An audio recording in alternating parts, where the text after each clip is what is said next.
ইউটিউবে ভিডিও বানাবে বলে ভাবছো, অথবা পরবর্তীকালে বানানোর ইচ্ছা আছে, তাহলে এই ভিডিওটি সম্পূর্ণই তোমার জন্য। ইউটিউবে ভিডিও বানাতে গেলে কতগুলি নিয়ম মাথায় রাখা প্রয়োজন।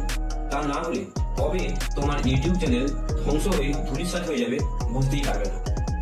চলুন জেনে নিই সেই 5টি নিয়ম, যেগুলি আপনার ইউটিউব চ্যানেলকে সুরক্ষিত রাখবে।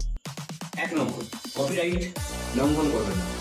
অর্থাৎ তুমি কারোর ভিডিও, ছবি, ডায়লগ কপি করে ব্যবহার করলে সেটি কপিরাইট লঙ্ঘন। এর ফলে তোমার ভিডিওতে কপিরাইট ক্লেম আসতে পারে, তোমার ভিডিওটি ব্লক হয়ে যেতে পারে এবং এমনকি তোমার ইউটিউব চ্যানেলে স্ট্রাইক পর্যন্ত আসতে পারে। 2 নম্বর, তুমি হয়তো ভাবছো তুমি কোনো একটি ভিডিওর কিছুটা অংশ ব্যবহার করলে সেটা সমস্যা কি।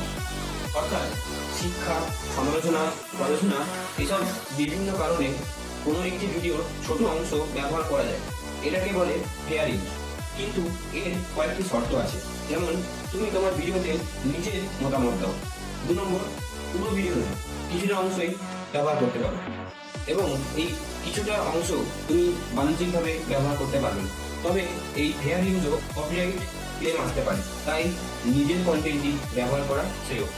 3 নম্বর, তুমি তোমার ভিডিওতে যে ব্যাকগ্রাউন্ড মিউজিক কিংবা গান ব্যবহার করো, অর্থাৎ তুমি যদি তোমার ভিডিওতে কোনো জনপ্রিয় গান ব্যবহার করো, সেক্ষেত্রে তোমার ভিডিওতে কপিরাইট ক্লেম আসতে পারে।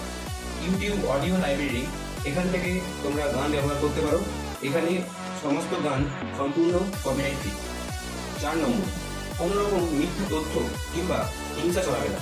তুমি যদি তোমার ভিডিওতে কোনো রকম মিথ্যা তথ্য দাও, যদি তুমি কাউকে অপমান করো, যদি তুমি সমাজে হিংসা ছড়াও, তাহলে ইউটিউব তোমার ভিডিও সরিয়ে দেবে, এমনকি তোমার ইউটিউব চ্যানেল বন্ধ করে দিতে পারে। তাই তোমার কন্টেন্ট সংশোধন করো। 5 নম্বর, অনেকে তাড়াতাড়ি ভাইরাল হওয়ার জন্য অন্যের ভিডিওর থাম্বনেল কিংবা ক্লিকবেইট টাইটেল ব্যবহার করে। এইসব দয়া করে ব্যবহার করতে যাবেন না, কারণ এইসব আপনার ভিডিওর জন্য একদমই নিরাপদ নয়।